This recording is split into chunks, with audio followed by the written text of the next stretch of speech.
Queridos jóvenes, les saludo con la paz del Señor. ¿Cómo están?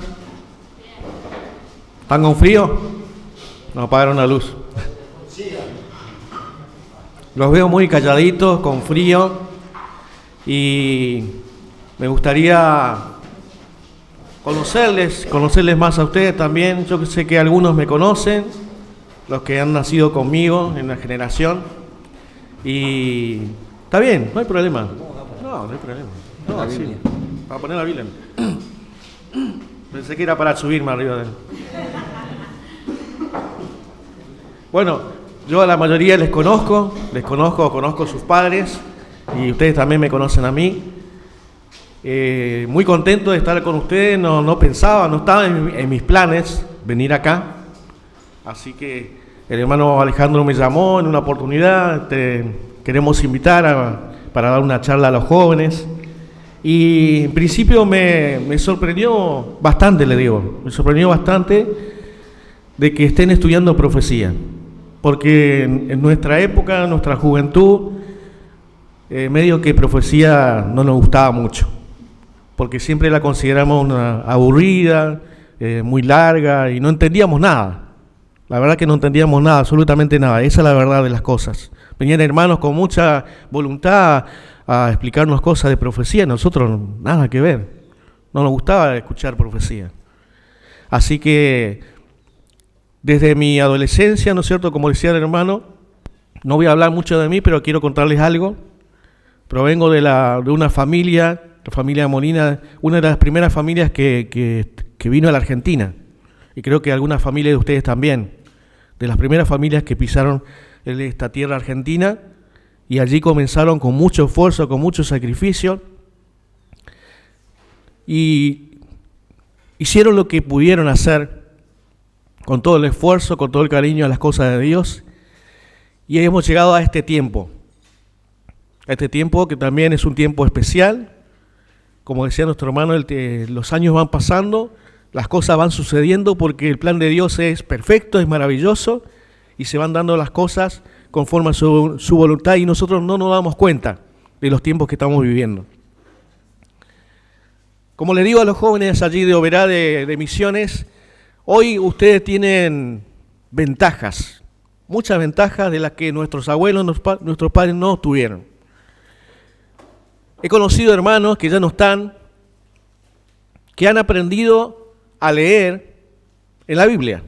No sé si lo sabían ustedes. Han aprendido a leer en la Biblia. No tuvieron escuela, algunos pudieron hacer hasta segundo o tercer grado de la primaria, nada más, porque les tocó trabajar, y muy, muy duro. Pero hoy creo que como los jóvenes a los que yo hablo, ¿no es cierto?, allí en Misiones, tienen una ventaja tremenda, y ustedes también. ¿Cuántos de ustedes tienen la escuela secundaria completa? Levanten la mano, sí, ¿cuántos tienen la secundaria completa? ¿Algunos están en la facultad? Bastante en la facultad. Quiere decir que hay ventajas, y estos son beneficios de Dios, porque estamos hablando no solamente primaria, secundaria y facultad. Significa que tenemos una mayor amplitud de conocimiento y podemos entender las cosas mucho mejor, ¿sí? Porque nosotros, en nuestra época, algunas cosas no entendíamos. No había la tecnología, no había internet, ¿no es cierto? Hoy tenemos internet a la mano, podemos consultar y enseguida nos damos cuenta de las cosas. Por ejemplo, este tema, empecé a investigar y hay páginas impresionantes sobre Armagedón. Se dice cualquier barbaridad sobre este tema, ¿sí? Cualquier barbaridad se dice. Y la gente cree en esa barbaridad, porque es lo primero que tiene a la mano. Por eso hoy creo que hoy nos vamos a ir con un compromiso, todos, porque yo también vine a aprender y sigo aprendiendo. No terminamos nunca de esta parte de nuestra vida de aprender. Nos vamos a ir con un compromiso todos en este momento, porque lo que vamos a aprender no nos tenemos que dejar para nosotros mismos. ¿Qué tenemos que hacer con ese conocimiento, con lo que sabemos? ¿Qué dice la palabra? Lo que recibimos de gracia, tenemos que darlo de gracia. Tenemos que ser comunicadores, mensajeros, transmitir esta palabra a las personas que no saben en este mundo, ya sea en la escuela, en la facultad. Y le cuento una pequeña experiencia. Se me ocurrió comenzar la facultad en este año, a mí. Tengo la secundaria completa y se me ocurrió comenzar la facultad de arquitectura, y allí me enteré en pocos meses de la situación de los jóvenes. Allí ingresamos a la facultad 600 alumnos, por primera vez allí en Misiones. Y cada uno tiene su pensamiento, cada uno tiene su pensamiento diferente. Y me enteré de un montón de cosas que yo no sabía. Pero la gran mayoría de los jóvenes, ¿saben qué? Son ateos. Jovencitos que son ateos. Y está creciendo esto, el ateísmo, en los jóvenes. Y esto, por supuesto, ellos lo van a transmitir a sus hijos y a las personas que conocen. Pero también hay otra rama de jóvenes que están creyendo en cosas muy extrañas. Para mí fueron muy extrañas. No sé si escucharon hablar de la geometría sagrada alguna vez. Y muchos jóvenes están en este tema de la geometría sagrada, de la energía, de las ondas, de un montón de situaciones que el universo, si los planetas están alineados o no, y así te va a ir la vida, ¿sí? Entonces están siempre pensando en las estrellas, la luna, en los planetas para ver si me tengo que casar o no me tengo que casar, ¿sí?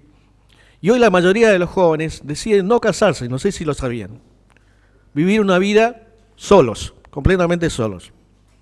Tener, sí, relaciones, pero no el compromiso de casarse. Y así un montón de situaciones me tocó vivir estando en la facultad. Y por supuesto, después los profesores, lo que enseñan. Y hay una pregunta que quiero hacer también, porque allí tuvimos una materia que se llama antropología, no sé si la escucharon alguna vez. Y ahí se enseña, por supuesto, lo que a ellos les mandaron que enseñen. Tienen que enseñar a todo el curso lo que es la teoría de la evolución. Y preguntó, ¿cuántos acá son evolucionistas y cuántos son creacionistas? Y yo voy a hacer la pregunta acá también entre ustedes. ¿Qué somos nosotros? ¿Evolucionistas o creacionistas?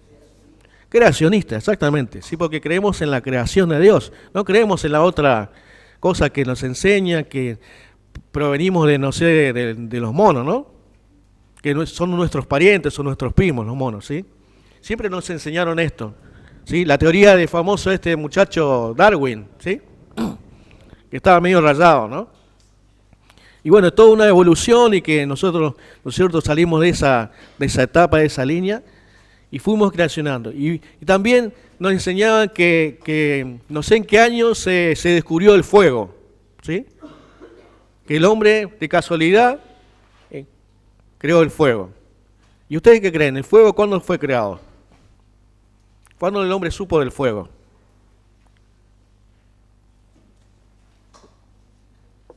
¿O lo descubrieron por casualidad?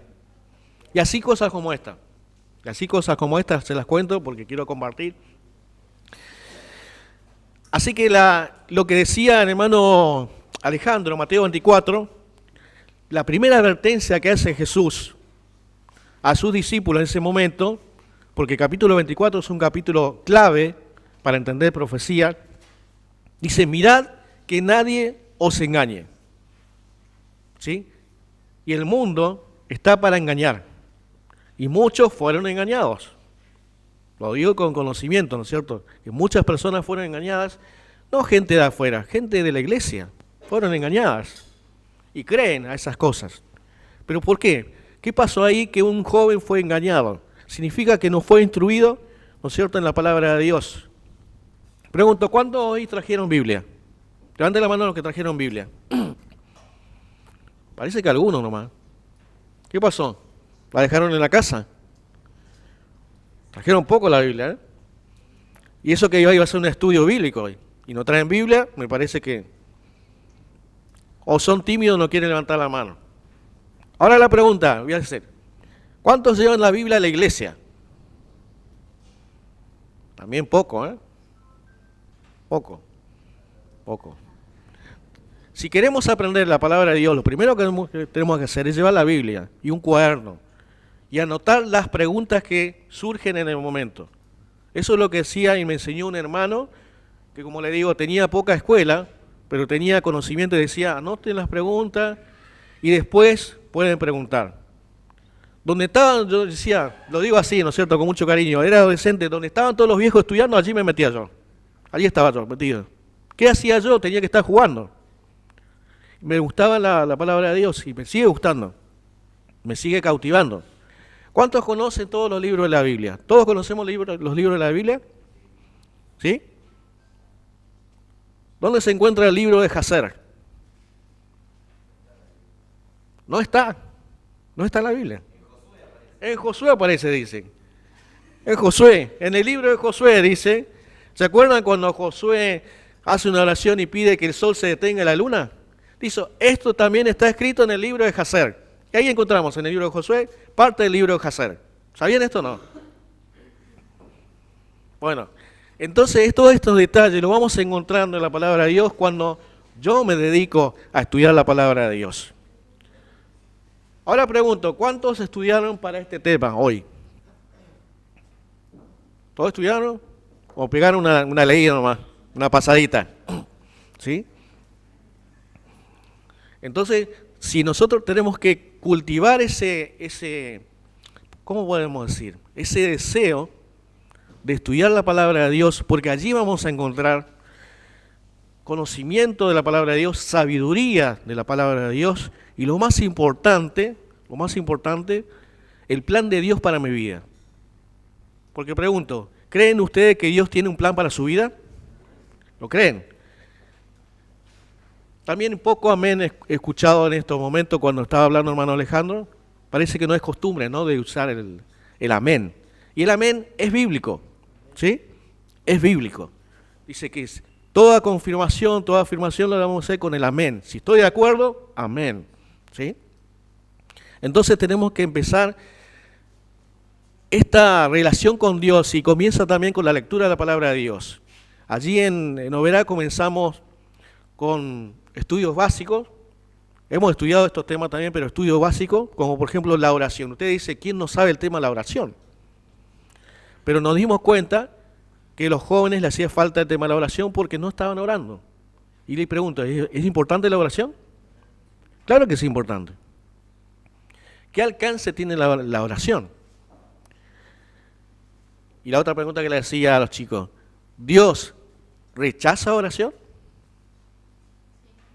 O como dice la alabanza, Dios no rechaza oración. ¿Sí? Hay una alabanza, no sé si la cantan acá. Dios no rechaza oración, pero la Biblia dice todo lo contrario, que Dios sí rechaza la oración. Hace la oración. Cuando yo estoy enojado con mi hermano Víctor, ¿será que Dios me escucha igual? No, no me va a escuchar, porque me va a decir, reconciliate, arreglate con el hermano Víctor y luego te voy a escuchar, ¿sí? Tenemos que saber estas cosas que son básicas. Y parece que ya las sabemos, pero cuando hacemos la pregunta, ¿no es cierto?, se nos cae toda la estantería porque creíamos que sabíamos y si no sabemos nada. Y hay cosas por las cuales no orar. ¿Sabían ustedes o no? ¿O no sabían? ¿O por todo? Cosas por las cuales no debemos orar. ¿Sabían o no?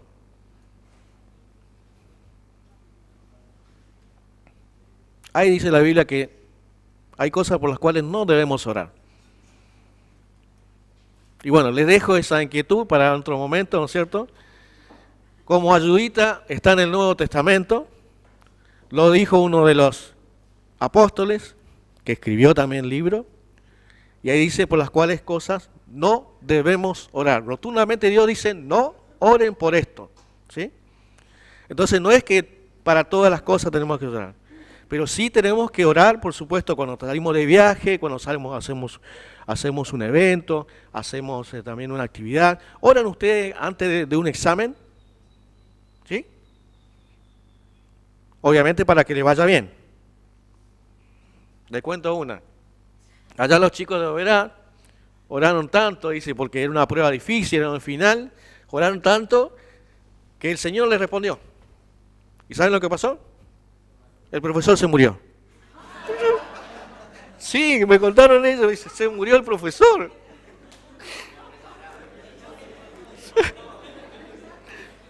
Yo no lo podía creer. Dice, oramos tanto, porque allá los chicos le dicen, tío, dice, estuvimos orando, dice, tan fuerte que murió el profesor.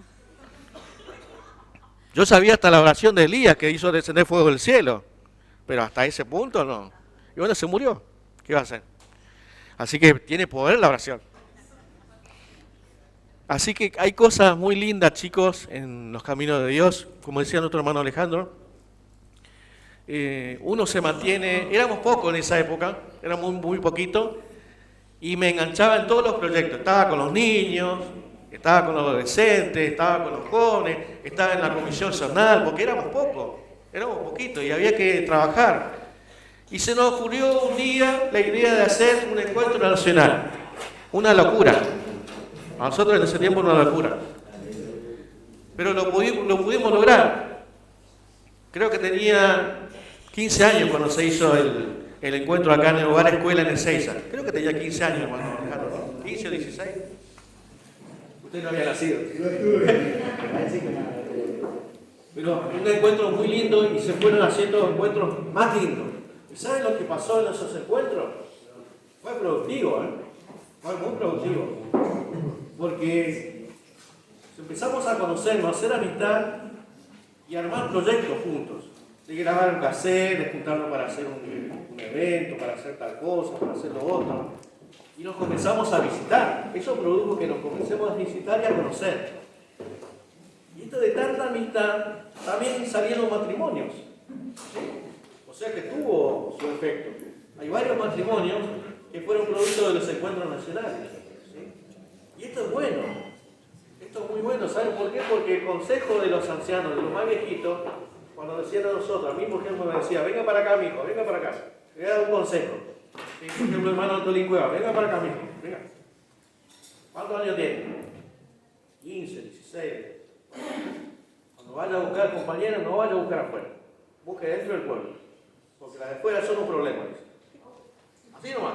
Cortito y básico. ¿Sí? Y era un consejo bueno. ¿Sí o no? Sí, un consejo bueno. Puede ser, más o menos, para que guste. Y entonces los viejitos nos decían de esta manera. Así que nosotros tenemos que siempre aceptar el consejo de buena forma cuando viene un hermano y nos dice algo. Nosotros tenemos esa responsabilidad como hermanos, de poder dar el buen consejo a los jóvenes, a las jovencitas, a que se mantengan dentro de las cosas de Dios. ¿Sí? Porque le digo algo también. Una hermana hace poco me decía, hablando de la juventud, que hay que darle un poquito de libertad a los jóvenes. Nosotros fuimos jóvenes, Manuel, también, vos también tuviste tu juventud y seguramente estuviste afuera del mundo, estuviste en algún boliche, estuviste en el mejor. Le digo, no, hermano, yo jamás pisé un boliche. ¿Sí? No les quiero preguntar a ustedes si pisaron un boliche. ¿Saben lo que es un boliche, no? Sí. ¿Qué es eso? Bueno. En mi tiempo, y algunos se van a recordar, en mi tiempo acá, yo nací en Buenos Aires, nací en Ezeiza, ¿sí? El hospital de Ezeiza, ese que tiraron abajo después, nací en Ezeiza y me crié acá. Acá en Monte Grande, La Unión, Ezeiza, toda esta zona era reconocida por mí. Yo me crié acá. Y había un boliche muy famoso en ese tiempo, que algunos se van a acordar, en Monte Grande, que se llama Infierno Bailable. Infierno Bailable se llamaba así. Entonces algunos como dijeron, no, al infierno bailable no voy. Pero había otro boliche que se llamaba Paraíso Bailable. Entonces me dijeron, vamos ahí mejor. Entonces fuimos con mi primo, porque tenía unos primos muy lindos. Unos primos muy lindos, no voy a decir los apellidos acá, que si no saltamos todos. Unos primos muy lindos, y dijimos, vamos al Paraíso Bailable. Ustedes saben que llegué hasta la puerta, ellos, vamos a entrar, entraron, yo quedé lo último, yo estaba ahí en la puerta, pegué la media vuelta, me fui. No entré, me asustó, porque era toda oscuridad, así entraba en el lugar re oscuro, todo oscuro. Y digo, este es el Paraíso Bailable. Así que no fui. Así que jamás pisé un boliche. Me mantuve siempre en las cosas de Dios, pero no les voy a mentir que no fui. Hasta la puerta sí. Pero más adentro no. Entonces yo digo, hay que mantenerse con el temor de Dios en las cosas de Dios. Porque después viene la bendición. Después viene la bendición de todo esto. Y lamentablemente, uno dice, vayan y prueben el mundo. Algunos aconsejan mal consejo, que vayan y prueben el mundo porque es un mal consejo. Porque me decía un hermano, ese hermano pastor Jaime Soto, que estuvo en casa también, me decía, él estuvo también en el mundo. Dice, yo pude volver, pero otros no volvieron. Quedaron en el mundo, murieron en el mundo, dice. Nacido dentro de la iglesia, vamos hablando. Entonces es un privilegio todos los que hemos nacido dentro de la iglesia. ¿Todos ustedes nacieron dentro de la iglesia? ¿Sí? Yo tuve la dicha también de hacer la iglesia. Cuando abrí los ojos estaba en el coro. Así que no se alejen de las cosas de Dios, porque afuera en el mundo no van a encontrar absolutamente nada. Confusión van a encontrar. Le van a lavar la cabeza, le van a cambiar el pensamiento y le van a alejar sobre todo de las cosas de Dios. Por eso mi consejo es que se mantengan las cosas de Dios en esto que están haciendo, en este trabajo que es muy importante, estudiar la palabra de Dios. Y si no tienen ese deseo de estudiar la palabra de Dios, pídanlo en la oración. Porque dice la Biblia, que tiene falta de sabiduría, pídala a Dios. Y Dios la da. ¿Poco? Abundantemente dice. Pero pida con fe. Ese es otro tema muy importante de la fe. Creemos que sabemos de la fe, pero no lo sabemos. Sabemos muy poco acerca de eso. Bien. Vamos a comenzar. ¿Qué les parece? Vamos a comenzar. Vamos a dejarnos de historia, porque tenemos mucho para hablar, muchas cosas. Antes que salgan algunas cosas a la luz, vamos a empezar a hablar. Bueno, el tema es Armagedón, ¿sí? Un tema anunciado, un tema lindo, un tema profético. ¿A todos les gusta estudiar profecía? ¿Sí? ¿O a algunos les cuesta todavía? Bueno, a mí me costó mucho y me sigue costando. Algunas cosas siempre seguimos estudiando, seguimos intercambiando conceptos, ideas, pasajes con muchos hermanos, con hermanos del sur, con hermanos de Buenos Aires, seguimos, y sé que cada uno tiene su comprensión, pero que las diferencias, digo esto también, porque van a surgir diferencias, que las diferencias no me detengan, no me hagan apartar de mi hermano o del joven, por tener una diferencia diferente de lo que yo pienso acerca de este tema. Pero todo lo que tenemos que hablar, dice la palabra de Dios, tiene que estar basado en un escrito está. Como dijo el maestro en el capítulo 4 de Mateo. Allí le dijo el enemigo, escrito está. Tiene que estar escrito. No tiene que ser una deducción, o a mí me parece, o a mí me parece que va a ser de esta manera, de otra manera, porque yo leí. ¿Sí? Tiene que estar basado en la palabra de Dios. Hay mucho acerca de la profecía. ¿Y por qué es importante la profecía dentro de la iglesia del Señor del pueblo de Dios? ¿Por qué creen que es importante? ¿Qué dice la palabra acerca de la profecía? Como dicen los hermanos, es una antorcha. ¿Y qué hace esa antorcha? Alumbra en lugar oscuro. ¿Sí? Alumbra en lugar oscuro. Y hoy el mundo se encuentra en oscuridad, en tinieblas. Esta es la confusión que hay en el mundo. Hay tinieblas, hay oscuridad. No hay una claridad en los temas. Entonces, nosotros tenemos la oportunidad de conocer esta luz de la antorcha, la profecía. No menosprecéis las profecías, dice el apóstol Pablo también. Entonces, conocer esto nos va a ayudar a entender el plan futuro de Dios, porque Dios tiene un plan perfecto y para mí siempre digo que es un plan, el plan A, y no tiene plan B. Dios, como nosotros a veces hacemos un plan A y tenemos un plan B si no funciona el plan A. Pero Dios no tiene un plan B. Dios tiene un plan único, el plan A. Yo le decía a los hermanos organizadores, comenzaron por un tema difícil. Para mí es un tema difícil, Armagedón. Pero bueno, ya venían estudiando el tema de la dispersión y el retorno de los judíos a su tierra, ¿verdad? ¿Sí? Y seguramente quedaron dudas todavía. Muchas dudas. Hay que seguir estudiando. ¿Cómo va a ser el retorno? ¿Cómo va a ser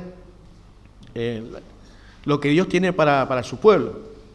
Le decía a los hermanos, no me acuerdo con quién hablé, que es importante también hoy investigar lo que es Israel hoy al presente. Fíjense que solamente tiene Israel, el Estado de Israel, 70 y ¿cuántos años? 75 años. 1948 a la fecha. ¿Cuántos años tenemos? ¿75? 75 años. Y fíjense que Israel hoy es potencia. Está a la altura de Rusia, por ejemplo, ¿sí? Como potencia en el mundo. Y es una nación que comenzó a surgir en 1948. Tiene muchos miles de años, por supuesto, de historia, pero comenzó a surgir como nación en 1948. Ha avanzado muchísimo en muchas cosas y sigue creciendo por voluntad de Dios, porque esto es voluntad de Dios que crezca su pueblo y que sea de beneficio también para las naciones del mundo, ¿sí? Porque en Israel ha sido beneficio para el mundo, ¿en qué cosas?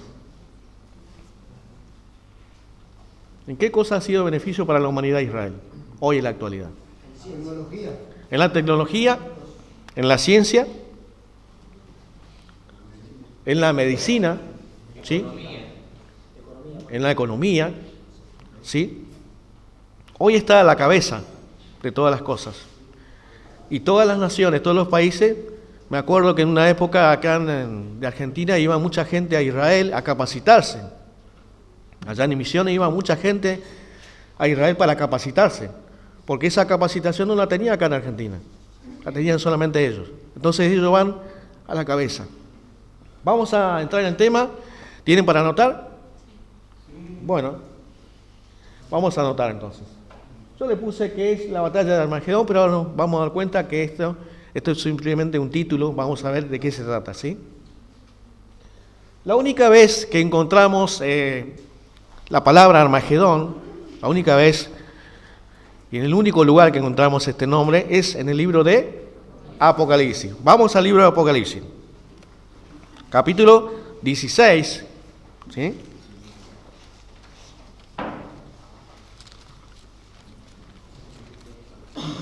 También el versículo 16, ¿sí?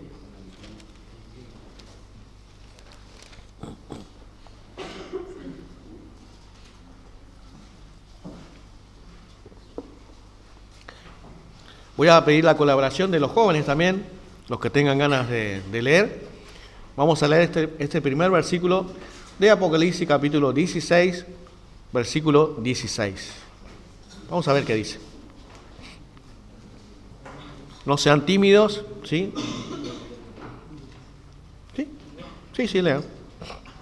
Y los congregó en el lugar que en hebreo se llamaba Armagedón. Bien. ¿Alguien tiene otra versión de la que leyó Tommy? Otra versión. Y los reunió en el lugar que en hebreo se llama Armagedón. Bien.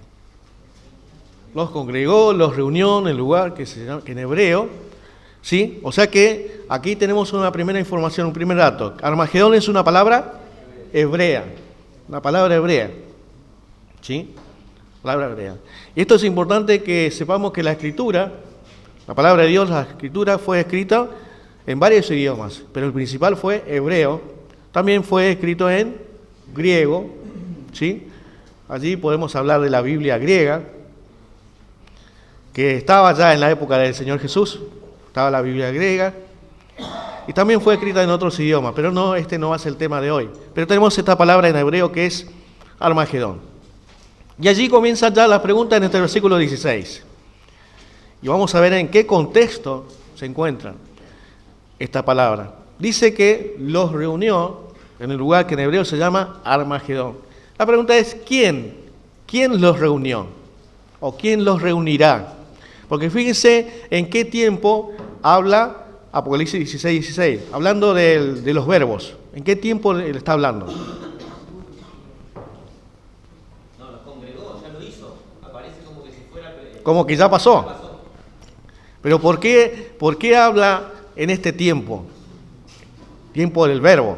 ¿Por qué está diciendo eso? Fíjense que Apocalipsis es una revelación que se le dio a Juan, ¿sí?, el discípulo, y Juan vivió todas las cosas como si ya hubieran sucedido o como si ya estaba viviendo ese momento, ¿sí? Ese es un dato importante para todos, presten atención. Si no, vuelvo a explicar, no hay problema, volvemos atrás y explicamos. El apóstol Juan, ¿sí?, se le reveló el Apocalipsis todas las cosas que tienen que ver con la venida del Señor y todo lo que va a acontecer, ¿no es cierto? pero habla en el tiempo como que ya se hubiera pasado o como que está pasando, ¿sí? No sé si se dieron cuenta de eso. Por eso dice, y los reunió o los congregó, ¿no es cierto?, en ese lugar. Ahora la pregunta, ¿quién? ¿Quién fue que los reunió o los congregó en ese lugar? Dios. ¿Todos creemos así? ¿Que fue Dios? Si alguien tiene otra... A ver. Vamos a ver, por supuesto, siempre le damos lugar a los jóvenes y después le damos lugar a los hermanos. ¿Le parece sí? ¿Estamos bien o no? Sí. Primero a los jóvenes y después a los más viejitos, después a los más viejos. ¿Sí? Bueno, primero a los jóvenes. ¿Estamos seguros de que Dios es el que los reunió, los congregó en ese lugar? Él no está seguro. Bueno, pero que lo diga. pero que lo diga Él. No hay chicos, si nos equivocamos acá no hay problema, porque somos una familia. Y nos corregimos y nos ayudamos y aprendemos. El tema es, ¿saben qué? Equivocarse afuera, porque el de afuera no te perdona. Nosotros sí le perdonamos, ¿sí o no? Más o menos. ¿Sí? Entonces, tenemos que estar seguros quiénes les reúne. ¿Tenías duda, no? ¿Si es Dios? ¿Sí? Bueno. Bueno. Dios, porque es plan de Dios todas las cosas, ¿sí? Plan de Dios. Obviamente después es alguien, otra persona o otro personaje, ¿no es cierto?, quien hace toda esta obra, pero la gente cree, o los líderes creen que son movidos por ellos mismos, ¿sí? ¿Qué ejemplo podemos dar de esto? Por ejemplo, todo lo que hizo Nabucodonosor, rey de Babilonia, ¿quién lo movió a hacer todas esas cosas? Dios. Dios moviendo el corazón de un rey que no era del pueblo de Dios. Inclusive ir a atacar al pueblo de Israel, ¿no es cierto?, castigarlo y hacer todo lo que hizo por voluntad de Dios. Lo que hizo el rey Ciro, por ejemplo, rey de los persas. El profeta Isaías lo llama a Ciro mi siervo. Y ustedes dicen, no era del pueblo de Dios. ¿Cómo lo llama siervo? Porque hizo la voluntad de Dios, ¿no es cierto? Y fíjense un dato más que uno estudiando la palabra de Dios se da cuenta. Dice la Biblia que Dios le prestó su espada, porque Dios tiene una espada, dice la Biblia. Dios tiene una espada. Y Dios le prestó su espada a Babilonia, al rey de Babilonia. ¿Para qué? Para conquistar todas las naciones que conquistó. Por eso se hizo de un imperio grande. No sé si lo sabían esto. Después, si quieren buscar, quieren anotar, que Dios le prestó su espada al rey de Babilonia. No sé si sabía, hermano Víctor, esto. ¿No? Porque siempre se me adelanta, hermano Víctor. Sabe más, sabe un poquito más. Bien. Entonces todo es voluntad de Dios. Dios los reúne. Ahora la siguiente pregunta, ¿a quiénes reúne Dios en ese lugar? Que en hebreo se llama Armagedón. A las naciones, ¿no es cierto?, que están en su lista, en la lista de Dios, y que también dice la Biblia quiénes son esas naciones, que van a ir contra Jerusalén y contra Israel. Porque no solamente vamos a hablar de Armagedón, sino también de una batalla que va a ser antes de Armagedón, que va a ser a Jerusalén. Eso lo dice el profeta Zacarías. Después vamos a tener que ubicar en los tiempos cuál es la primera y cuál es la después. Pero fíjense, jóvenes, que Armagedón está dentro de un contexto del capítulo 16 que habla... ¿De qué habla el capítulo 16? Fíjense que algunos tienen un subtítulo, apenas comienza el capítulo 16, hay un subtítulo, las copas de la ira de Dios, ¿sí? Las copas de la ira de Dios. Todo el mundo habla del amor de Dios, y es bueno, sí, es importante, pero también la Biblia habla de la ira de Dios. ¿Y la ira de Dios contra quién va a ser? Contra las naciones, contra la humanidad, ¿sí? Y habla de 7 copas, ¿sí? ¿7 copas o 6? 7 copas. 7 copas de la ira de Dios, donde Dios descarga toda su ira, ¿sí? Por todo el daño que han hecho a la humanidad, dice hasta contra la tierra, la humanidad que ha hecho tales cosas. Bueno, allí llega el juicio de Dios, la ira de Dios contra las naciones. Y fíjense que Armagedón está dentro de una de esas copas. ¿Y de cuál copa está? De la sexta. Sí, vamos a leerlo. A ver si encontramos el versículo donde dice esto. Cuando se derramó la sexta copa de la ira. 16:12. ¿Alguien lo tiene para leer? Vamos a ir leyendo cada versículo de a poco. El 12. Versículo 12. Que se esté durmiendo le voy a hacer una pregunta. ¿Sí? ¿Sí? El sexto ángel derramó su copa sobre el gran río Éufrates y el agua de este se secó, para que estuviese preparado el camino a los reyes del oriente. Bien. Esto está dentro de la sexta copa. ¿Sí? Ya estamos ubicados de lo que es Apocalipsis. Está en el contexto de la sexta copa. ¿Entiende cuando se habla que está dentro del contexto? ¿Sí? Está dentro de lo que es la sexta copa. Para entender. La gente la conoce a Armagedón como la batalla de Armagedón, pero no es el nombre de la batalla Armagedón. ¿Qué nos dice la Biblia? Que es un lugar, ¿sí? Es un lugar específico, un lugar geográfico. ¿Que dónde está ese lugar geográfico? En Israel, pues, o en Rusia. En una montaña. Una montaña. En un valle. Bien, tenemos montaña, tenemos valle. Y ahí vamos al razonamiento de cada uno de nosotros. Si es una batalla, ¿ustedes creen que va a ser en una montaña? A ver, alguna guerra que se desató en una montaña, a ver. ¿Alguna batalla? No. Siempre se hizo en un valle, ¿sí? Una batalla, ¿sí o no? Hay dudas todavía, hay dudas. Claro, porque aparece en distintas versiones de la Biblia, aparece monte, valle ¿Sí? y así como que... Bueno, hace alusión como que hay una pendiente, porque que técnicamente es una montaña. Como una montaña, sí. Pero todos estamos de acuerdo que marca un lugar geográfico, específico, ¿sí? Bueno, estuve leyendo otras páginas de otras iglesias y no lo entienden así, que dice que esto simplemente es simbólico, el lugar, pero que la batalla de Armagedón va a ser en toda la tierra, dice. No va a ser un lugar determinado, un lugar específico. Y después le voy a contar otros datos más que estuve escuchando, ¿no es cierto?, sobre la batalla de Armagedón. Pero en realidad la batalla no se llama batalla de Armagedón, tiene un nombre esa batalla. Y lo dice Apocalipsis. Vamos a ver. Estamos en el versículo 16. En el 14. Vamos a ver, vamos a leer el versículo 14, a ver qué dice. ¿Cómo se llama esta batalla? Leemos, a ver.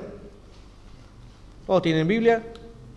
Si no, elija, hermano, elija. Están muy tímidos todavía, ¿eh?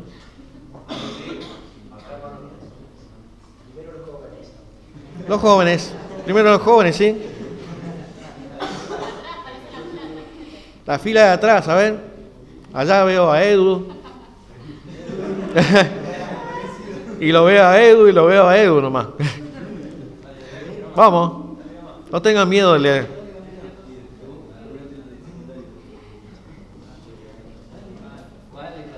El 14, versículo 14. ¿Eh?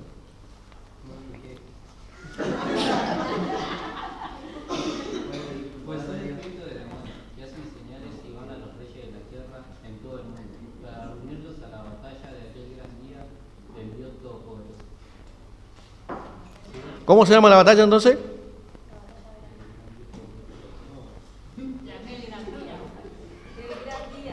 Del gran día del Todopoderoso, ¿sí? Ahí tenemos un dato más, ¿no es cierto?, de cómo es el nombre de la batalla. Entonces queda claro que Armagedón es el lugar, Y fíjense que lo nombra en hebreo, ¿sí?, para que nosotros podamos investigar. Y la palabra Armagedón está compuesta de dos términos, ¿sí?, que según investigué es Armegido, ¿sí?, ¿qué significa? Si estuvimos investigando un poquito, ¿qué significa eso? Armegido. ¿Ar qué es? ¿Quién sabe? Cuando lo buscamos con los jóvenes, sale montaña. Montaña o monte. ¿Sí? Ar, Ahí dice. aparecía monte y después otro Monte. valle. Claro, en otro valle, sí. Sí, también a mí me surgió varias explicaciones, uno decía monte, otro valle, pero en realidad está hablando de lo mismo, de un lugar, Megiddo. ¿Alguien investigó acerca de Megiddo? ¿Qué era Megiddo en la antigüedad? Para que conozcamos un poquito de historia de esto. ¿Se libró alguna batalla? Siguiente pregunta. Si no avanzamos en esta, paso. Siguiente pregunta. ¿Se libró alguna batalla allí en el valle de Megiddo o cerca? ¿Sí? Vamos a nombrar algunas batallas, sí, vamos anotando. Todos tenemos el cuaderno para anotar, vamos anotando qué batallas se libraron en la antigüedad. ¿Sí? Para que veamos que es un lugar que como que estaba preparado o está preparado para el futuro también. ¿Qué batallas se libraron? A ver, vamos a nombrar la primera, a ver. Josafat, batalla de Josafat. ¿Se acuerdan esa batalla que ocurrió? Que venían 3 grandes naciones, ¿no? 3 grandes naciones. ¿Y Josafat qué hizo en ese momento? ¿Josafat? ¿O era Josías? Josías que se disfrazó. Dice en la Biblia que Josafat lo primero que hizo es proclamar ayuno, consultar a Dios, buscar a Dios. Y después dice que en consejo decidieron salir las bandas armadas, el ejército armado, cantando, y los levitas cantando. O sea que salieron a la batalla cantando. ¿Y quién hizo la obra en ese momento? ¿Tuvieron que sacar espada los israelitas? Dice que no sacaron espada, porque Dios, dice, puso las emboscadas de ellos mismos, ¿sí? Mientras ellos cantaban. O sea que el ejército salió armado, pero no usó las armas en ningún momento. Esa es la batalla de Josafat. ¿Qué otra batalla conocemos?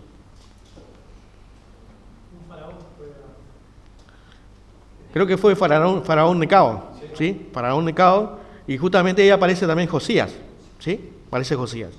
Entonces vemos que hay, por lo menos tenemos 2 batallas. Creo que hay algunas más también. No sé si la batalla de Gedeón, no sé, eso me faltó investigar un poquito si la batalla de Gedeón fue en ese lugar, ¿sí? Pero vieron que surgen de los estudios, chicos, esto es importante, surgen preguntas, surgen cosas para investigar. No es un estudio así nomás que en 5 minutos yo ya leí y yo ya aprendí. Surgen cosas para investigar y seguiremos investigando. Porque esto es lo interesante de la palabra de Dios, seguir investigando, profundizando. Para que sepamos que la palabra de Dios no solamente historia, sino me va dando una información. La historia me da una información que me sirve para el futuro. No sé si se entendió esto. En la historia me está dando una información, un dato que me va a servir para el futuro. Hay cosas que se van a repetir, ¿sí? De la historia.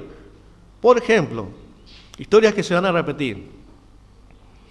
El encuentro, hoy se hablaba, creo que en la mesa un poquito, el encuentro de José en Egipto con sus hermanos. Allí. Si todos conocemos la historia, que fue segundo después de Faraón, José, y el encuentro con sus hermanos, cuando se dio a conocer. ¿Esto qué está marcando en el futuro? Para el futuro, mejor dicho. O esta historia, ¿qué me está anunciando para el futuro? ¿Qué va a pasar en el futuro? Jesús se va a mostrar a su pueblo. Que Jesús se va a manifestar, ¿no es cierto?, a su pueblo, a sus hermanos, ¿sí? Esto me está dando una luz de lo que va a pasar en el futuro. Otro dato importante. El sacrificio que hizo, o que iba a hacer Abraham con su hijo Isaac, ese sacrificio que le mandó a hacer Dios, ¿qué estaba marcando? También para el futuro.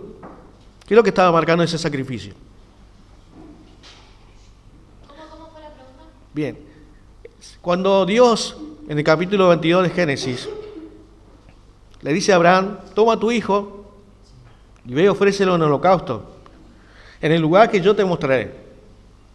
¿Fue dispuesto a sacrificar a su hijo, sí o no? Y estuvo, dice que levantó el cuchillo para degollarlo. Esa escena, ese momento, ¿qué me está mostrando para el futuro? ¿O qué le mostró a Abraham que iba a suceder en el futuro? Esa acción, esa prueba? El sacrificio de Jesús. El sacrificio de Jesús. Allí estaba en esa escena ejemplificado el amor de Dios y el plan de Dios. ¿Sí? Allí Abraham estaba haciendo el papel de ¿qué? Del padre. Isaac, del hijo, obviamente del hijo.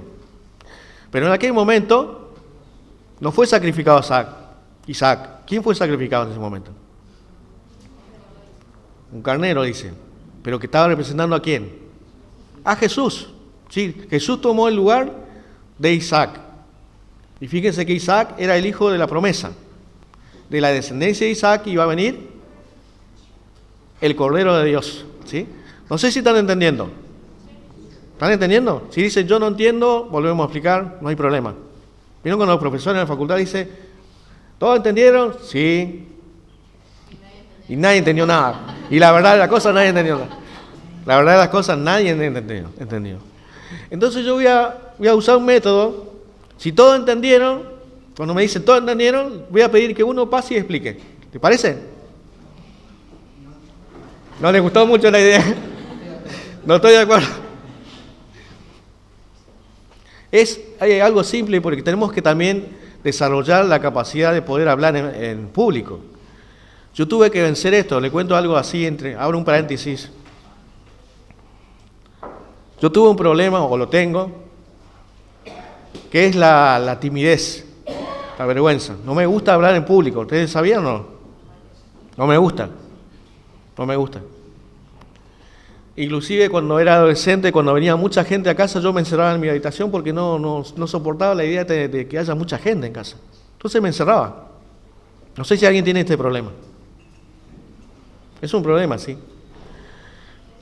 Así que tengo que luchar contra este problema que todavía lo tengo, parece que lo tengo, algo me quedó. Pero me decían, hermano, si usted quiere predicar y usted quiere transmitir la palabra de Dios, va a tener que poner en oración y va a tener que vencer eso. En oración hay que vencerlo. Y a mí me cuesta estar en público mucho tiempo. Así que cuando me agarre la desesperación, el trauma, puede pasar cualquiera uno de ustedes a seguir la charla, ¿sí o no? Para eso tenemos hermanos acá, ¿no es cierto? Que me pueden sustituir tranquilamente. Bien, quedamos hasta que es el lugar geográfico Armagedón. ¿Dónde está ubicado este lugar? No sé si en la diapositiva siguiente tenemos el lugar geográfico. Ahí está, algunas preguntas. Ahí están las preguntas. Vamos a ver las preguntas un poquito para repasar si alguien las quiere anotar o quiere sacar una foto con el celular. Simplemente algunas preguntas. ¿Es el nombre de una batalla hablando de Armagedón? ¿Será en un lugar específico? La respuesta es sí, en un lugar específico. ¿Qué naciones estarán involucradas? Hasta ahora no llegamos a ese punto. ¿Contra quién pelearán esas naciones? Contra alguien van a pelear. ¿Será la tercera guerra mundial? Como hoy se habló también y cree la gente. Porque la gente cree que va a haber una tercera guerra mundial y va a ser una guerra nuclear. Y hay un dato muy interesante que hay que prestar mucha atención. No sé si les gusta ver las noticias de la actualidad. ¿Qué guerra continúa en la actualidad hoy en el mundo? Hay una guerra que continúa. Rusia contra Ucrania. Rusia contra Ucrania. Y la pregunta es, ¿tendrá algo que ver con lo que va a venir en el futuro, esta guerra? Y uno se pregunta, ¿puede ser una guerra más de las tantas que hubo? Porque hubieron muchas guerras. Ahora fíjense que nosotros con los medios de información sabemos que cada nación, cada país se está preparando para una guerra, ¿sí? Y con armamento nuclear. Y la pregunta es, ¿por qué se arma con tanta armamento militar, con tantas cosas? ¿Por qué creen ustedes que se están preparando? Eso le da poder. Eso le da poder y ellos mismos dicen que son potencia. Cuando son potencia, no solamente se refieren a la economía, sino a su armamento militar, armamento bélico. Y cada nación se está preparando con lo mejor que tiene, la tecnología. Y hay un país que también se está preparando para esto, que es Israel. ¿Sí? Israel tiene las mejores armas del mundo, ¿sabían? Y vende. Y también la mejor defensa.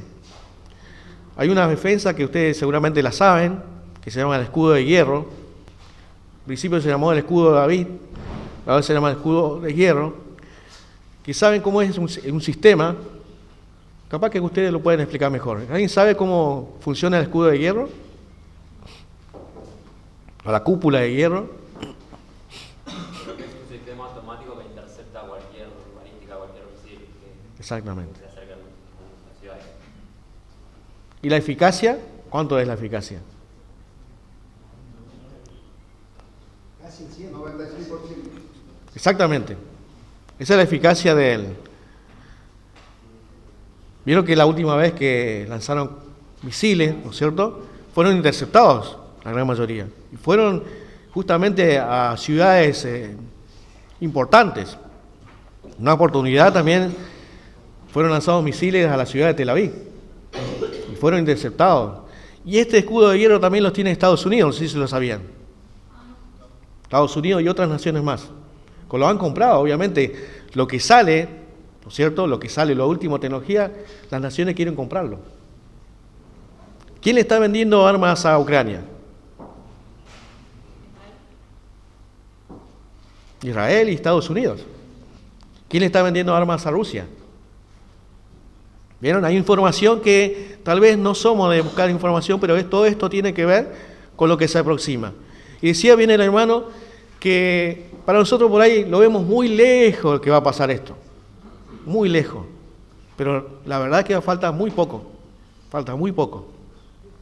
Ya hemos vivido nosotros cosas muy importantes.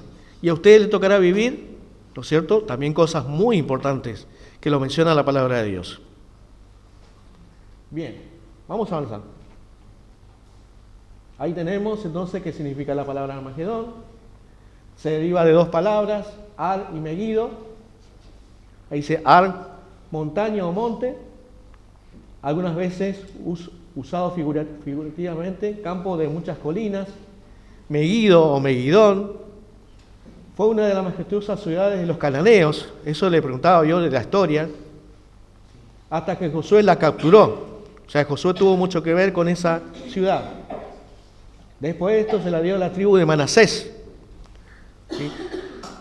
Y este valle está ubicado dentro también de la repartición de las tribus. Todas las tribus tienen un territorio, no sé si lo sabían, dentro de Israel. ¿Sí? Y hay territorios específicos y lugares que Dios las menciona. Está localizada al borde del sur de la llanura de Issacar. Era una ciudad fortificada que protegía el paso estratégico del área del Monte Carmelo. Algo, un lugar muy conocido. Lo vi hace poquito en un video de un judío que muestra ese lugar, y también los judíos creen que es el lugar donde se va a librar una batalla, Armagedón. Se llama Armagedón. Y es un valle muy hermoso, lo vi así en el video. Un valle grandísimo, impresionante. Que hasta fue visitado ese lugar, ese valle, por Napoleón Bonaparte. Napoleón Bonaparte dijo, es un lugar espléndido para una batalla, dijo así. ¿Sí? Así dijo, en algún momento él la visitó. Y dijo que era un lugar ideal para hacer una batalla. Vamos a avanzar. Allí tengo un mapa más o menos, ¿sí? Fíjense, Jerusalén, y acá está Megido. ¿Sí? Aproximadamente está a 90 kilómetros al norte de Jerusalén. 90 kilómetros, ¿sí? Es el lugar geográfico que más pude ubicar. Hay una cantidad de mapas, ustedes lo van a encontrar en internet también, de la ubicación de esto. 90 kilómetros al norte de Jerusalén. El río Éufrates ahí donde estaría. Río Éufrates, a ver. Arriba de todo, ¿no? Porque por ahí tendría que pasar, ¿no?, para llegar al lugar. Por lo que dice Apocalipsis, ¿sí? Que el Éufrates se va a secar. Y Rusia está arriba, sí. Claro, el Éufrates se va a secar y dice que va a ser para el paso de los reyes, ¿sí? Muy bien, leyeron esa parte, importante. Entonces, vemos el lugar geográfico. ¿Y por qué dice y los reunió? Yo tengo un concepto, no sé si mis hermanos van a estar de acuerdo con esto, porque la primera guerra, para mí, para ubicarla en el tiempo, la primera guerra va a ser Jerusalén. Y después Dios los reúne allí en Megiddo. Los lleva a Megiddo. Eso es lo que yo pude llegar. Tal vez pueda haber una explicación mejor. Pero la primera batalla, la primera guerra, según Zacarías, capítulo 14, la primera guerra va a ser en Jerusalén. Algunos no están de acuerdo conmigo en esto. Pero bueno, seguiremos estudiando. ¿Sería igual por lo mismo del Armagedón o sería la primera batalla distinta? La primera batalla es contra la capital de Israel.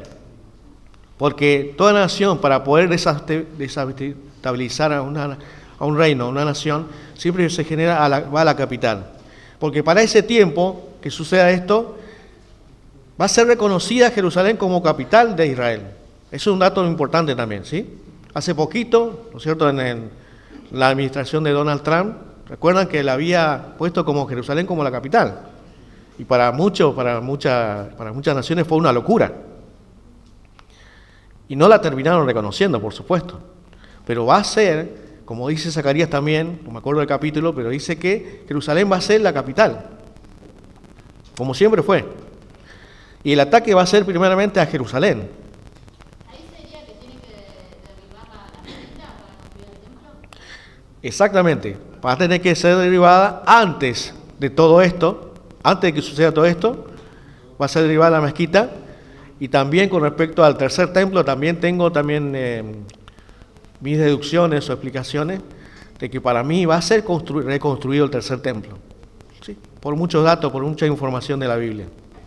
Hemos estudiado esto con muchos hermanos del sur, de Buenos Aires, y tenemos diferencia en esto. Para muchos dicen que no se ha reconstruido, para muchos otros dicen que sí. ¿Sí? Así que es un tema también a tratar. Hay muchos temas que salen de este conflicto. ¿Sí?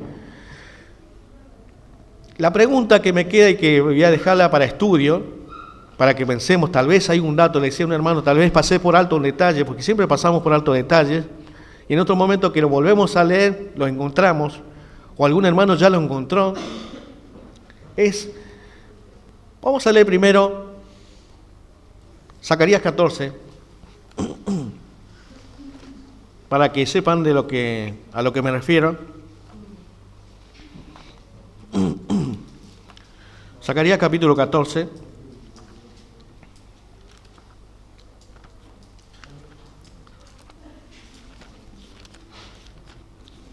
¿Todos están con su Biblia? ¿Sí? 14:1. 1 y 2. Vamos a leer 14, 1 y 2. He aquí el día de Jehová viene, y en medio de ti serán repartidos tus despojos, porque yo reuniré a todas las naciones para combatir contra Jerusalén, y la ciudad será tomada, y serán saqueadas las casas, violadas las mujeres, y la mitad de la ciudad irá en cautiverio, mas el resto del pueblo no será cortado de la ciudad. Muy bien.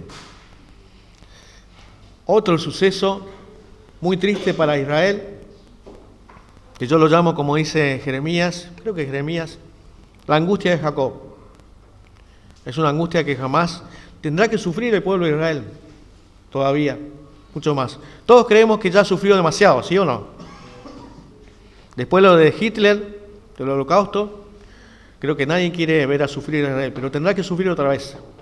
Pero ahora va a ser diferente, va a ser en su propia tierra. Porque el Holocausto, ¿dónde fue? No estaba en su tierra. Estaba en Alemania, ¿no? Alemania, toda esa zona, parte de Polonia.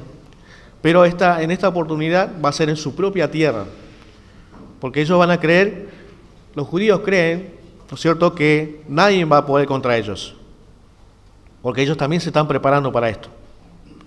En una oportunidad le preguntaron a un judío ortodoxo, un periodista, allí justamente en el Muro de los Lamentos le hicieron una pregunta: ¿usted cree que Rusia, como dice la Escritura, en algún momento les va a atacar a ustedes? Sí, lo creemos firmemente.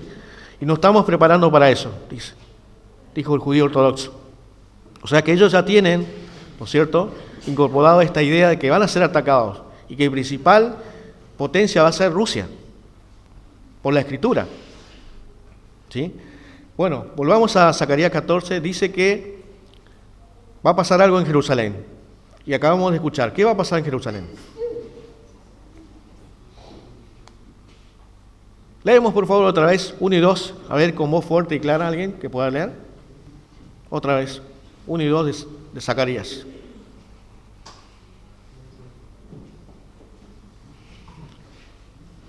Veo pocos con Biblia en mano, ¿eh? He aquí, el día de Jehová viene, y en medio de ti serán repartidos tus despojos. Porque yo reuniré a todas las naciones para combatir contra Jerusalén, y la ciudad será tomada, y serán saqueadas las casas y violadas las mujeres, y la mitad de la ciudad irá en cautiverio, mas el resto del pueblo no será cortado de la ciudad. Va a pasar algo triste en Jerusalén, ¿sí? Van a ser saqueadas las ciudades, las casas, violadas las mujeres. ¿Y esto va a ser así tal cual dice el profeta o es simbólico todo esto? ¿Va a ser, como dicen los chicos hoy, literal?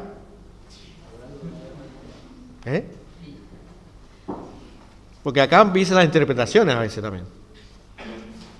Me decía un hermano, no, ¿cómo se le ocurre a usted? Dice que las mujeres van a ser violadas. Sí, dice Zacarías que las mujeres van a ser violadas. ¿Dice o no dice? ¿O dice otra cosa? O sea que va a haber una angustia, va a haber tristeza. Las naciones, dice, Dios va a reunir las naciones que vayan contra Jerusalén. Dios hace este trabajo. Ahora la pregunta es, ¿qué naciones van a ir contra Israel? ¿A qué naciones se le ocurre a ustedes que van a ir contra Jerusalén, contra Israel? Contra Jerusalén. ¿Y las que están ocupando la tierra de Israel? Los enemigos, principalmente, seguramente los primeros, los enemigos, que están alrededor. Pero después, ¿qué otras naciones, podemos decir, le tienen bronca a Israel? China. ¿China? ¿Sí?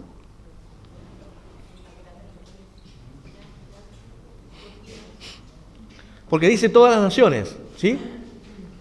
Cuando dice todas las naciones, ¿son todas? ¿O algunas? Cuando dice todas, todas. O sea que tengo que pensar que también, ¿Argentina también? Después dice lo del norte, esa es otra cosa, sí, lo del norte. Bien, surgen muchas preguntas, muchos interrogantes, y esto es bueno, sí. Tengo una duda. Sí. En esta primera guerra que dice, no, si enfrentamos todas las naciones, Todas las naciones, sí. ¿van a ser las mismas que van a ir en la batalla de Megiddo? Las mismas, porque Dios va a hacer justicia, va a entrar en juicio con las naciones. Y vamos a ver que el profeta Joel nos aclara este concepto, qué naciones van a ser juzgadas, van a entrar en juicio, ¿sí? A todas las que tuvieron algo que ver con Israel, con hacerle daño a Israel, a su pueblo. Nadie va a quedar sin castigo, porque Dios dice esto, que nadie va a quedar sin el castigo que merece, porque Dios no se olvida, dice, no se olvida. Entonces yo creo que de alguna forma van a estar involucradas todas las naciones, porque hay algo que se lleva siempre adelante. ¿Qué pasó? Tormenta. La Armagedón se viene. Bien. Lo que tiene que quedar en claro, o lo que yo quede en claro, ¿no es cierto? Que esta primera guerra, esta primera batalla, va a ser primero ahí, comienza en Jerusalén. Y luego los lleva Dios mismo los lleva allí a ese lugar específico que es Megiddo, ¿sí? Armagedón. Bien. Veo que pocos tienen Biblias y algunos se están durmiendo. Si está aburrido, díganlo y vamos a poner un poquito de música. Y en este caso, según la palabra de Dios, lo que veo, ahí tenemos dos importantes. Primero, el ataque a Jerusalén y después, allí en Megiddo, que es la batalla. Todos conocen a Armagedón como la batalla final, entre el bien y el mal. Van a encontrar en internet como que la batalla del bien y el mal, la final es Armagedón. De alguna forma es así, es el final. La batalla entre el bien y el mal, es el final de todo, ¿sí? Bueno, tenemos la ubicación, tenemos la batalla, tenemos otra guerra, se sumó otra guerra más, ¿no es cierto? Porque en algún momento tenemos que ubicar esta guerra, lo de Zacarías, porque si no, ¿dónde la ubicamos? ¿Y en la primera guerra es donde van a reconocer a Jesús? Ahí está justamente ese momento, y también Zacarías habla de esto, que en esa angustia de Jacob, en esa angustia, van a clamar, primeramente dice que van a clamar y van a ayunar. Fíjense que Joel habla de un ayuno, ¿sí? Vamos al libro de Joel. Después le voy a dejar al hermano Leonardo que quería decir algo.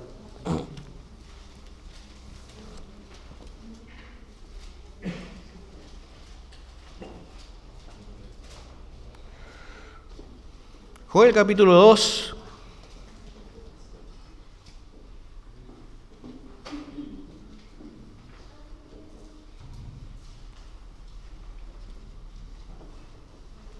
Versículo 15, 16 y 17. Joel capítulo 2, versículo 15, 16 y 17.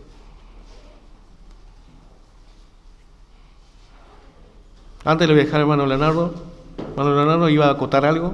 A ver. No es contradecir, hermano. Sí, Por ejemplo, en el orden, sí, de, creo que es la misma batalla, es el mismo suceso, sí, nada más que hoy, por ejemplo, nosotros podemos ver Rusia, que no fue directamente a la capital de Ucrania, sino que tiene sus cuarteles más atrás, ¿no? exacto, sí, sí, sí. Para mí, o sea, Sí. llegan todos, se reúnen en el Valle de Megiddo porque Dios los lleva a ese lugar, Sí. y de ahí hacen una incursión a la capital. Ajá. Es el primer intento, ¿no es cierto?, por tomar, Ajá. porque no van directo a Jerusalén. Entonces se reúnen todos en Megiddo, por plan de Dios, de ahí hacen una incursión. Sí. Y bueno, y vuelven, ¿no? Hacen daño, por eso que ahí también les sirve esto, para lo que decía el profeta Joel, que ellos claman, Exacto. como nunca han Sí. clamado. Exacto. Estamos hablando del mismo evento, El mismo evento, pero de diferentes formas de llegada, ¿sí? A ver, sí, hermano. Para mí no, A ver, están separados por el tiempo. separados por el tiempo. Bien. Hermano, Sí. yo justamente le estaba por preguntar, yo por lo que entiendo para mí son distintas, dos cosas Sí, distintas. sí, Una, porque en una aparece en la parte de Jerusalén, como decía, que tienen que ahí es donde van a clamar a Dios, yo entiendo que ahí van a reconocer a Jesús. exacto, Y sí, en la otra yo le preguntaba lo del tema de las naciones, porque en Apocalipsis, cuando habla de la sexta copa, sí, no nombra a todas las naciones, nombra solamente que van a pasar los reyes del oriente sí, y después nombra a los espíritus. sí, Entonces ahí esa era mi duda, si todas las naciones, las mismas que van a atacar la Ujú. capital, se iban a presentar en Armagedón. Bien, volvamos a Apocalipsis que dice, por ejemplo, que viene el dato, los espíritus, ¿a dónde fueron? Fíjense, volvamos a Apocalipsis. ¿Quién tiene 16 de Apocalipsis? ¿A dónde fueron los espíritus? Vamos a ver ese dato. Importante la pregunta, ¿tu nombre? Liliana, Iliana. Iliana, la única que estudió para hoy, la única que repasó. Y está haciendo preguntas interesantes, ¿no? Chicos, no se cohíban, no tengan vergüenza en hacer preguntas porque es interesante. Es interesante lo que va a suceder, es tremendo. Es tremendo lo que va a suceder.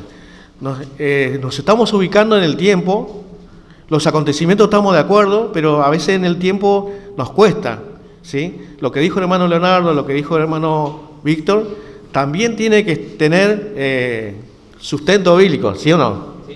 Porque yo lo que haría es la pregunta, ¿en base a qué dice el hermano Leonardo tal cosa? ¿En base a qué dice el hermano Víctor? Siempre tiene un versículo para decir dónde agarrarme. Claro, exactamente. Pero que así debe ser todo israelita. Todo israelita debe decir, en base a este versículo. Vamos a ver lo que dice Apocalipsis 16, los espíritus ¿a dónde fueron? Sí. Parece que Iliana nomás. ¿Alguien quiere leer? ¿Qué versículo es? 13 y 14. Vamos a leer, vamos. Escuchen y atentos. Bueno, leo yo. Sí, Y vi salir de la boca del dragón y de la boca de la bestia y de la boca del falso profeta 3 espíritus inmundos a maneras de ranas. sí. Pues son espíritus de demonios que hacen señales y van a los reyes de la tierra en todo el mundo, para reunirlos a la batalla de aquel gran día del Dios Todopoderoso. ¿A dónde fueron? A los reyes de la tierra de todo, En todo el mundo. todo el mundo. O sea que no solamente los del norte. Dice todo el mundo. ¿Estamos de acuerdo o no? Estamos de acuerdo. ¿Y por qué entonces me aparece específicamente los reyes del Oriente? ¿Tienen algo en especial ellos? Tienen algo en especial. Tienen algo en especial, exactamente. Sí. No se puede contradecir la palabra de Dios en ninguna manera, como lo que acabamos de decir, ¿no es cierto?, de la primera guerra. Porque para mí siempre pensé, en base a lo que dice Zacarías, que la primera guerra, la primera batalla va a ser en Jerusalén. Y de allí van al Valle de Megiddo. Pero decía algo, hermano Leonardo, que es interesante. Vamos a escucharlo, sí, igual, sí. Hermano Leonardo. De que primero es en Megiddo y después viene a Jerusalén. ¿Sí? Claro, dice que Sí. la batalla se reúne, por ejemplo, acá hay varios puntos a tener en cuenta. Sí. La batalla es una. Sí. El día de la ira, la batalla es un solo día. Sí. Se dan las señales por el sol, las lunas, el terremoto, Exacto. el río Éufrates. Todo indica que es esa batalla. Y todas las naciones, ¿no es cierto?, que bueno, Van a estar involucradas. están involucradas de una manera u otra. Habla, cuando vamos a Ezequiel 38-39, habla de Gog, príncipe soberano de Mesec y de Tubal, y después Sí. nombra todos los países esos que en ese tiempo, ¿no es cierto?, existían, pero que hoy también son naciones. Entonces, de esos se distribuyeron por toda la tierra. Cuando habla que, por ejemplo, a nivel de guerra hoy, ¿no? Casi todos los países han mandado a Ucrania refuerzos, porque Sí. dicen que Argentina también mandó soldados. Sí, aliados. Sí. Bueno, entonces, salen los espíritus inmundos, reúnen tratan de conseguir toda la gente de guerra, no sé cómo, para que vayan. Claro. La batalla es una sola, es un día, es el día de la ira, es el día donde Dios descarga su enojo. Perfecto. Entonces, para mí, no se contradice, simplemente tenemos que Ubicarnos, sí. Claro, es ese mismo día, la batalla que cuando van a Jerusalén, hay un propósito especial, que vayan ahí, que el pueblo judío, primero, o Israel, ellos se sienten confiados, pero Exacto. después cuando ven la multitud, porque Ezequiel dice que es como el helado para cubrir la tierra, Sí. los rodean de una manera sorprendente. Entonces, ellos sienten temor y claman a Dios. Y nuevamente les vuelve a pasar por la cabeza lo que usted decía, los nazis, Sí. el año 70, Sí. volver de vuelta al oprobio, Exacto. al exilio. Entonces dicen, claman a Jehová como nunca lo han hecho. Y Jehová, solicito por su pueblo, solicito por su tierra, los defiende. Es el mismo tiempo, es el mismo lugar, nada más que ellos se establecen, porque son multitud en Jerusalén. Multitud. Entonces se acampan en el Valle de Megiddo por decisión, ellos creen que de ellos no, pero es Dios que los pone en ese lugar, y de ahí mandan, como se llama, una cierta cantidad, entran a Jerusalén. temeroso. Pero después de que Dios dice, bueno, solicito por su pueblo, lo defiende, también infunde valor en cada uno de ellos. No se contradice, hay que ordenar cada cosa. Hay que ordenar, sí, exactamente. Entonces ellos dicen que el más débil va a ser como David. Sí. Pero después, primero están temerosos, pero después de que Dios los perdona y le infunde valor, Exacto. el más débil va a ser como David. Como David. Y el más fuerte como el ángel de Jehová. Entonces, hay que acomodar todos los sucesos, porque si no, sí se nos contradeciría. Es un solo día donde Dios descarga su enojo, su ira. Perfecto. Si nos basamos, Sí, Tommy. como dice Zacarías, Sí.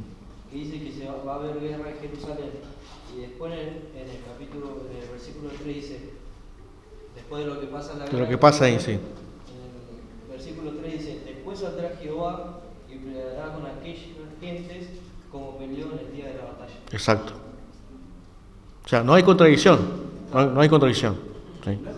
No hay contradicción. El tema, como decía hermano Víctor, el tiempo, ¿no? Decía. Sí, para mí, A ver. yo lo que veo es cuando leemos en Joel, Sí. todo Joel marca, primero, que le pide Dios que conviertan sus voces de arado. Sí. Eso está en el capítulo 3. En el capítulo 3, sí. 9 dice, pregonad esto entre la gente, proclamad guerra, despertad a los valientes, lléguense, vengan todos los hombres de guerra, haced espadas de vuestras asadones, lanzas de vuestras hoces, diga el flaco fuerte soy, juntaos y venid, y se preparan para la guerra. Exacto. El capítulo 2 empieza diciendo cómo están temerosos, dice, toca trompeta en Sion y pregonad en mi santo monte, tiemblen todos los moradores de la tierra, porque viene el día de Jehová. Y cuando leemos cómo está el pueblo acá, está totalmente distinto de lo que dice El 3. y aparte, en Ezequiel 38, porque el pueblo en ese momento del 38 dice que está viviendo confiado. Está confiado, sí, está confiado. Y no aparece que pelean allá. En la del Apocalipsis, al igual que en lo que aparece en Ezequiel 38, no aparecen las personas peleando. Y en cambio en este aparece que pelean y que después, cuando se ven mal, claman a Dios, igual que lo hizo Josafat, proclamó ayuno y Dios lo defiende. Para mí son distintos y están bien separadas en el tiempo. El día de la ira es uno. Sí, el día de la ira coincidimos todos que es uno solo. El día de la ira de Dios es uno solo. Sí, hay que ordenar, como decía, en el tiempo que nos cuesta, porque un profeta dice una cosa, otro profeta dice otra, pero no hay contradicción entre los profetas. El tema es como un rompecabezas. No sé si para que entiendan. Claro, porque si nosotros nos ponemos a pensar el tema de la ira de Dios, yo por lo que veo en la primera guerra no va a estar la ira de Dios, porque ahí los va a perdonar, si es que pensamos que ahí van a reconocer a Jesús. Yo creo que en la batalla de Megiddo ahí se va a cumplir la parte que dice la ira de Dios, porque Sí. que los va a Sí. exterminar. Claro, la ira de Dios contra las naciones, pero para con su pueblo es otra cosa. ¿Sí? Exactamente. Yo Sí. pienso que es el mismo día, El mismo día. porque si pensamos, suponemos que esta batalla de Zacarías pasa, ¿no? Y van los soldados y hacen todo lo que dice acá, que le va a pasar a Jerusalén, y no entiendo. Si seguimos leyendo, dice que Dios lo va a exterminar, dice que lo va a hacer desaparecer.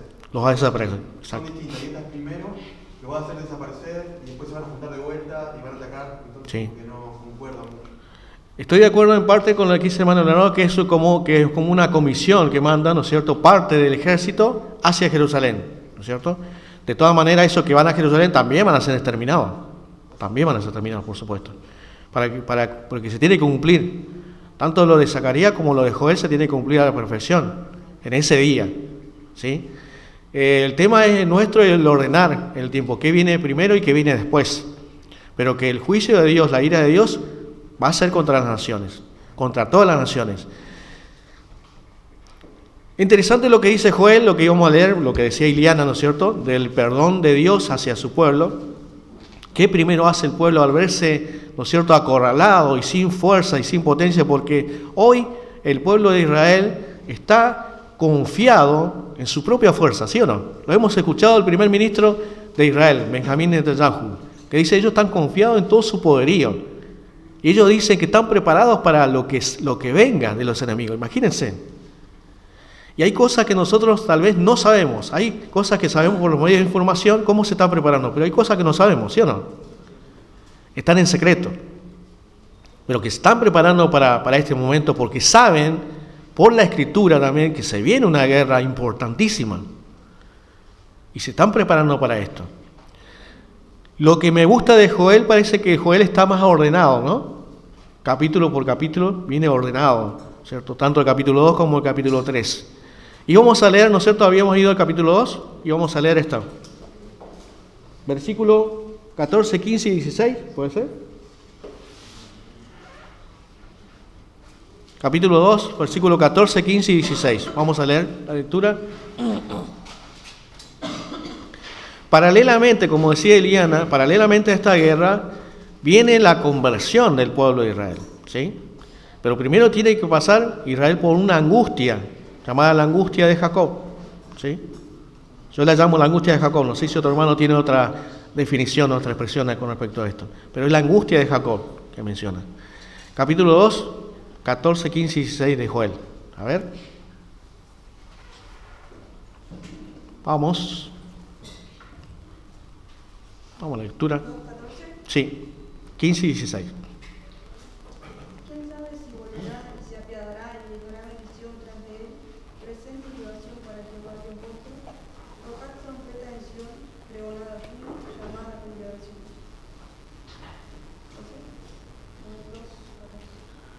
15 y 16. 16 también. Sí. Tocar trompeta en Sion, pregonada fino, llamada congregación. Reunida al pueblo, santificar la reunión, juntar a los viejos, congregar a los niños y los que maman. Salgan de su cámara el novio y de su tálamo la novia. ¿Quién lee 18 y 19? Sí. Y Jehová solicitó por su tierra, perdonará a su pueblo. Sí. Responderá Jehová y dirá a su pueblo: He aquí yo os envío pan, mosto y aceite, y seréis saciados de ellos, y nunca más os pondré en oprobio entre las naciones. ¿Se leyó entre la entrada y el altar? El 17, ¿no? 17. 17, vamos a leer 17. 17. ¿Quién tiene para leer?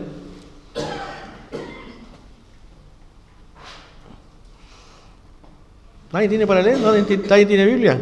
¿Qué pasó? ¿Qué versículo? El 17. Entre la entrada y el altar lloren los sacerdotes, ministros de Jehová, y digan: Perdona, oh Jehová, a tu pueblo, y no pongas en oprobio tu heredad, para que la gente se enseñoreen de ella. Porque han de decir entre los pueblos: ¿Dónde está tu Dios? ¿Quiénes van a llorar? Dice, según Joel. Los sacerdotes. ¿Y en qué lugar van a llorar? Entre la entrada y el altar. ¿Y eso a qué pertenece eso? Al templo, ¿sí o no? Al templo. Es un tema, ¿no es cierto?, que seguimos conversando con la hermandad, con los hermanos ministros, ¿no es cierto? Siempre hay diferencias, ¿no es cierto? Como ahora surgió la diferencia, siempre van a surgir diferencias. Algunos creen que no va a ser reconstruido el templo, otros sí. Sí. Pero yo pregunto, ¿tenemos información de que el pueblo judío se está preparando para reconstruir el templo, sí o no? ¿Tienen todo preparado? ¿Y la pregunta que yo siempre me hago, ¿quién les movió a eso? ¿Quién les mueve a eso? Para decir, vamos a prepararnos para reconstruir el templo como lo fue en aquella época de Salomón. ¿Quién les está moviendo? ¿Quién cree que les mueve este sentimiento? ¿O se le ocurrió a ellos? Yo digo el sentimiento así de cuando uno tiene ganas de hacer algo, ¿no es cierto? Pero ¿quién me mueve a mí para hacer algo? Dios, porque dice que Él produce el querer como el hacer. Y lo está haciendo con su pueblo. Lo está haciendo con su pueblo. Y ellos se están preparando y creo que tienen todo preparado ya. Y tienen toda la tecnología y tienen toda la riqueza para eso. Por eso yo creo que va a ser construido para que se cumpla la palabra de Joel. Van a haber sacerdotes, van a llorar entre la entrada y el altar.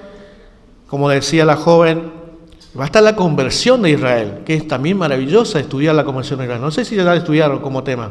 ¿Todavía no? Hay varios temas que se van agregando a este tema de la guerra, del Armagedón. Y es importante que podamos notar los detalles, porque los detalles están por algo.